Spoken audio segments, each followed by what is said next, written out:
This Lincolnshire market town marked an important river crossing in ancient times and was also famous for its horse fairs. Where are we? Glanford Brigg. The town is undergoing a revival to breathe new life into the area.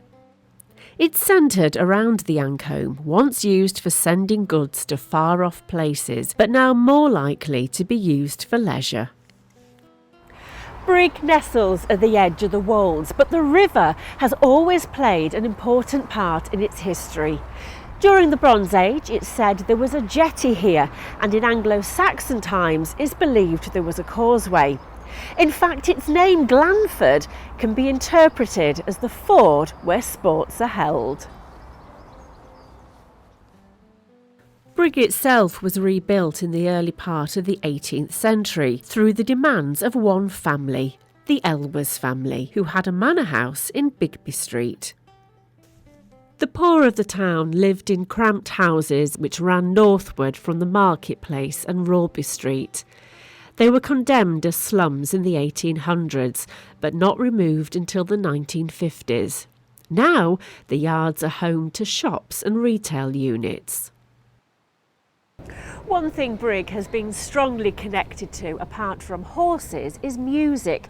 And it all began with Gervase, the master of the Elwes household, who lived here at the manor house. Now, Gervase was a well-known concert performer with a renowned tenor singing voice, and he founded the North Lincolnshire Music and Drama Festival. Gervase's friend Percy Grainger visited Brigg to record folk songs, most notably Brigg Fair, the song which Grainger turned into a choral arrangement and was the inspiration of Delius's English Rhapsody. I'm here to meet Graham Saunders, former University of Hull lecturer who has an interest in Grainger and his work. So, Graham, just tell us, what is a Welshman having an interest in an Australian in a Lincolnshire town? Well, you know, when I came here, first of all, I knew virtually nothing about Lincolnshire. I knew two things: potatoes, three, potatoes, bulbs, and Percy Grainger at Brigg Fair. He was born in Melbourne. His parents were English, so he had a connection with England. He went off to Germany to study as a pianist, and then came to England, met up with Gervase Elwes, who was a noted singer of the time. That brought him to Brigg. He came really because he was a very unorthodox musician. Although he was trained in a conservatoire, he wasn't really interested in Beethoven and Bach and Mozart. He was much more interested in folk song. Right. And he had connections with Brigg in Norway and with Delius in this country, who were both interested in folk origins. And then he went to a lecture by a lady called Lucy Broadwood. Right. And that really got him hooked. And it was, I think, partly because of her that he came to Brigg, sneaking around people's fields and farms and things. And I mean, there are some lovely stories of how he used to go hiding behind hedges and listen to this word, recording the people working in the fields as they sang. Now, the recordings that he made, this was something totally new, because he was one of the first, if not the first, to go out into the countryside and record on wax cylinders, people actually singing. Yeah. Now, this was very important, because previously what had happened, people like Vaughan Williams, for instance, had gone out and recorded folk songs, but recorded them in writing. In other words, they'd heard people singing and written them down from dictation. So the problem was that their memories were not exactly accurate, so they didn't have accurate transcriptions of what these people were doing. Consequently, since they were trained musicians, everything had to fit into the classical tradition. Right. Now, when Percy began to record these things, and it was coming from the horse's mouth, if you like, he got the actual things that they sang. And although it was very crackly and very distant and very primitive, he was then able to transfer accurately to paper what these people sang. Joseph was one of the people who actually recorded for him. He had a beautiful tenor voice, and a huge heritage of folk song. And he had a store of these things. And then when Percy came, it was arranged that he came during the time of the Brigg Festival. Now the Brigg Festival had a folk song class. Country folk came along and sang their own song, and Percy was asked to adjudicate the competition. He immediately spotted Joseph Taylor, who sang a folk song called Creeping Jane. Right. And Percy gave him first prize. Now, Joseph Taylor, obviously, one of the big things Percy Grainger did was take the song, wasn't it, to London? Oh, yes. Hall. What happened? Well, story goes that on his, I think, 70th birthday, he was told to get himself togged up in his best, Right. That they were going to treat him. And Percy and Jervis got him on the train, which there used to be a station in Brigg, and so they took him down to London. And they got him along to the Royal Albert Hall. And then Percy disappeared and came out on the stage with a choir, right, and an orchestra, and suddenly the music began, and the music was Brigg Fair. And he was absolutely gobsmacked. And he stood up and said, "That's my tune, that's my tune." And then, to the amazement, well, I mean, they were already amazed, but to the amazement of everybody sitting around, he began to stamp his foot. He said, "But it's all wrong, because of course Percy had smoothed it out, well, tarted it out, for the concert hall, and the song itself is rather crude and rather rhythmical." Yeah. Well, it's been lovely to talk to you, and thank you for telling us a bit more about My pleasure. Percy Grainger. All these songs were inspired or said to have been handed down from the gypsy travellers who came to Brigg for the horse fair. They descend on the town to sell their ponies and have done for many, many years. The folk singer Joseph Taylor, who became a friend of Percy Grainger, lived in nearby Saxby. In 1906, Grainger came to the area and recorded various local singers, including Taylor. Then, in 1908, he made the first recording of Joseph to produce a disc of some of his songs. And all this came about after Taylor won the North Lincolnshire musical competition on April the 11th, 1905, singing a song called Creeping Jane. For love I was inclined. I got up with the lark in the morning, with me heart so full of glee, expecting there to meet my dear, long time I wish to see. Sadly, both Elwes and Taylor died in tragic circumstances. Taylor died in 1910 after being thrown from his trap, and Elwes died while on tour in America in 1921 after being hit by a train. The painter George Stubbs, famed for his equine pieces, lived at the manor house here between 1756 and 1760 while studying the anatomy of the horse. It's said horse carcasses were hoisted up through the roof into the attic, and in the grounds of the hall stood a Roman villa.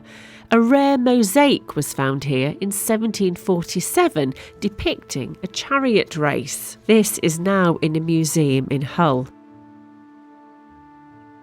Nearby is Hawkstow Bridge, a single-span suspension bridge built in 1844 by Sir John Rennie to link the brick kilns on the banks of the River Ancombe.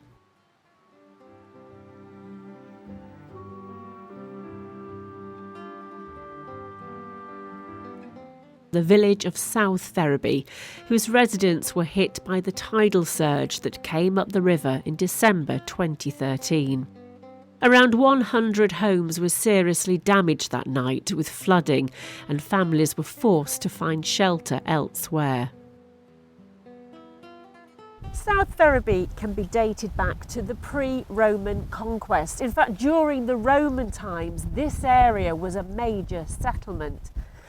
Now, it's known also as a low village because it sits on the bottom of a chalk escarpment. It's where the Lincolnshire wolds meets the Humber. And as its name suggests, it's also the southern end of an ancient ferry crossing, North Ferriby, its counterpart, lying on the other side of the river. Just offshore is Reed's Island, the second largest semi-permanent island in the estuary of about 300 acres. It's an RSPB reserve and is constantly being eroded by the river. The Church of St Nicholas may possibly be the remnants of a much larger one. What's different about this church is that it's on a north-south alignment rather than the traditional east-west one. This may have been due to a landslip at some point in its history.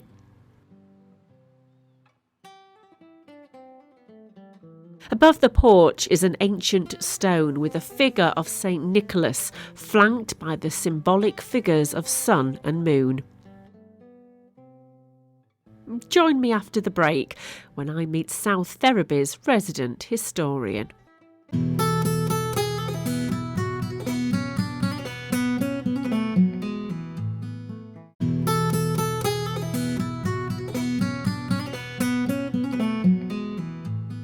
From Brigg to South Ferriby, we've come a fair way and learnt so much. One man who knows the village well is local historian Ray Caret, a former fireman who now writes books about the area. Well, we're here in the churchyard at South Ferriby, but what I'm curious is to how South Ferriby got its name. Well, it's not unsurprisingly, it does refer to ferries. Okay. We think the Danes originally it was called Forgaby, Right. which means literally the small settlement next to the ferry. So it Yes. does have that connection Yes, with the name. yes, And obviously on the yes. north bank we've got North Ferriby. So were the two Ah. villages connected? Well, there's always a chance they were. My studies show that originally there were two villages here, Right. and at a period in time in the 13th century, one was called the Lord of the North village, and then one was Lord of the South. And the North village, of course, has gone to the Humber.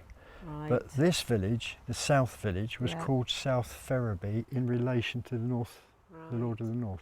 And of course, I mean, Yes. being here, we've got the River Humber behind us there, and obviously the village has had a stormy relationship with the river. Obviously, in December, the floods that were here. Yes, yes. I mean, has that been seen throughout the course of history that the village Yeah. has suffered from flooding? I can take you back to the Roman period where we had a pottery site, the remains of which are still in the valley down there, Yeah. which was permanently flooded late in the Roman period, Right. and the level of the Humber rose at that period, and as far as we know there was no building in the levels, is what I call it, not the Ancon Valley, it's the levels, because Yeah. that's what it is.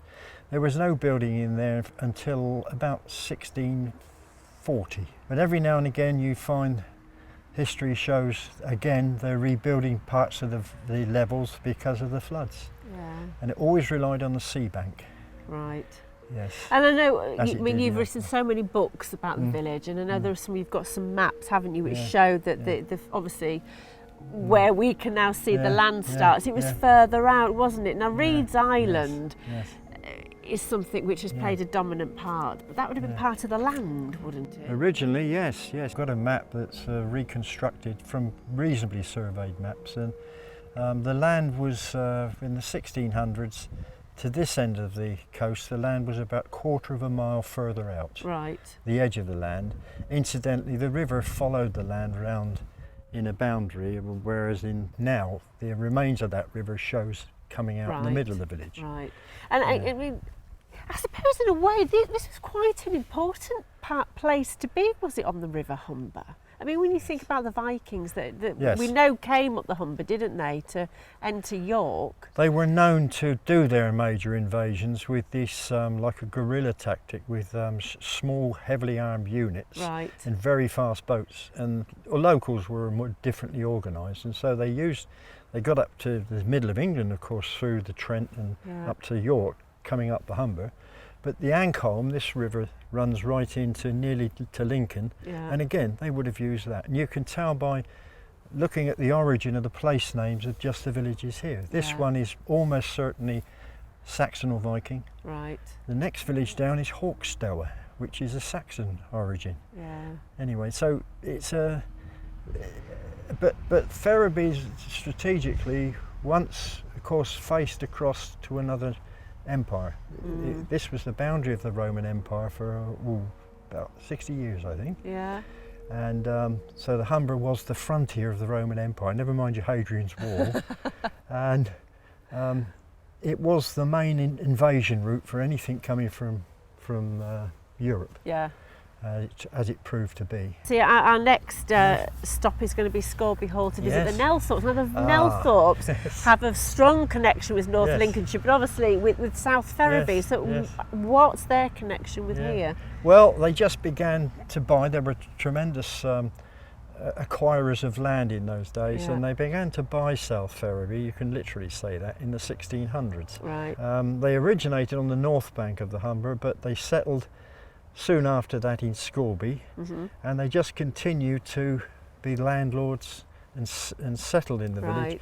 And I always reckon, as a historian, the greatest benefit I have to study the history of the village is the Nelthorpes never ever threw a scrap of paper away. Right. So you go to Lincoln Archives, and I can name a lot of the roads, like we've got a road in the village called Pharisees Lane. Right. And you think, well, where does that come from? Well, you can see it developing in 1580. Wow. And it actually means, believe it or not, the lane to the ferry. Oh, right. Ferry Seas was an old name. Yeah. So I'm only saying that's one of the great benefits we have from the Nelthorpes. Plus the fact they tended to be a leave alone kind of landlord. They let people get on with things. So they haven't changed. They hadn't changed much. Things are beginning to happen now. Yeah. But and they do figure greatly in the whole history of the village, and that's of course why the book I wrote about the Ferriby Hall comes about. Brilliant. Yes. Well, thank you so much for taking time to talk. There's so much for people to come and see and learn about here. Wonderful place. Thank you for talking to us. Yes. I'm now going to Scawby Hall. The Nelthorpes have lived here since the 1600s. My guide around this Jacobean manor is Sandra Kirkby. Well, Sandra, we're here in the house and we're stood by this rather impressive painting. Now, who is this gentleman? This is Richard Nelthorpe, who started the Scawby estate. He originally came from Beverley. He was a younger son and he moved to this side of the river and married a local lady called Ursula Gravener, and she had quite a bit of land, and it was a good move in those days, marry a lady with plenty of land. He built this house, didn't he? Yes, he had this house built around 1605. I mean, that is just amazing to think, you've got this wonderful house with that history behind it, because they've always been connected with Lincolnshire, haven't they? Oh, yes. It's a good county for having a country estate. There's plenty of good agricultural land. One place that we've been to is called South Ferriby, which they had a connection to. And I know if we go in this room, we'll see a big connection, won't we, with a certain well-known painter. Shall we go have a look in this room?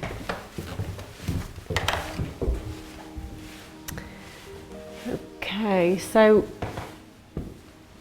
this lady, what is so significant about her? This is Elizabeth Branston, and she was the second wife of Sir Henry Nelthorpe, who was the 5th Baronet. She's holding Lily of the Valley, and if you see someone on a painting holding Lily of the Valley, it symbolises a return to happiness. It was a second marriage for them both, and they were second cousins. But people tend to think that Stubbs only painted horses. Yeah. And they're often quite surprised to find that he painted family portraits, pets, lots of different things. When he was at Hawkstow, he was dissecting horses. So to see this... He had also studied human anatomy at York Hospital. So that's one reason why he was good at painting people as well. I mean, it's beautiful. I mean, the dress, I mean, it looks, could that, you know, is that her wedding dress that we see her? We think it's probably a wedding dress, in? yes. And the detail is wonderful. Wonderful. And there are some more Stubbs delights to look Oh at. yes, Shall that's we just go the have first a of the look? Stubbs portraits.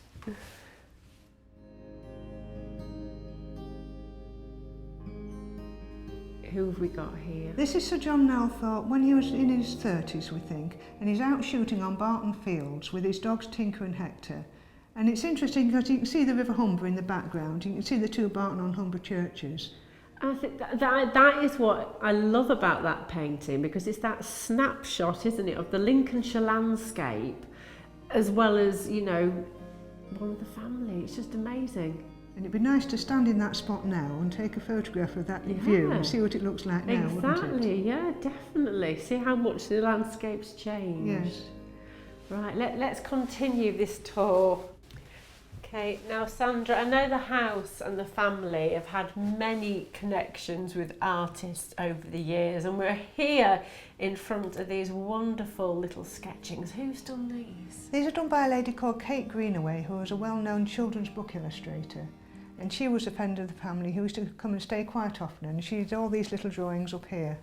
Oh, they are fantastic, especially, I mean, presume what we're seeing are members of the family. Family and friends, I would think, yes. That lovely little picture at the top is a girl called Ursula Sutton Nelthorpe, who was a nurse in the First World War. That is so beautiful. And it's so nice because obviously, I mean, I've also heard that Rudyard Kipling. Yes, he used to stay here. He was a friend Rider of... Haggard. Yes. Oh, wonderful. And she's written little messages on some of them and signed them, which is rather nice. That is beautiful, really. Oh, I've been bowled over by what we've seen today. Absolutely amazing. It's wonderful. Brilliant. Let's move on.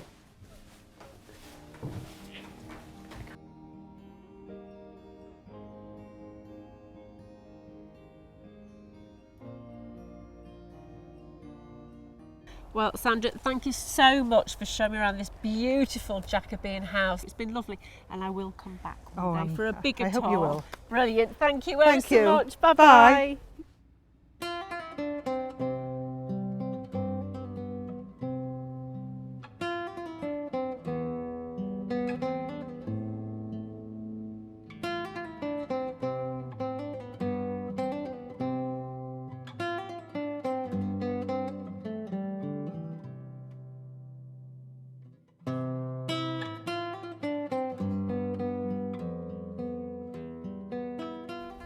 Well, we've learnt so much in this episode, from the beautiful town of Brigg to the rich and varied history of the Ridgeway villages. There certainly is so much to see and learn about.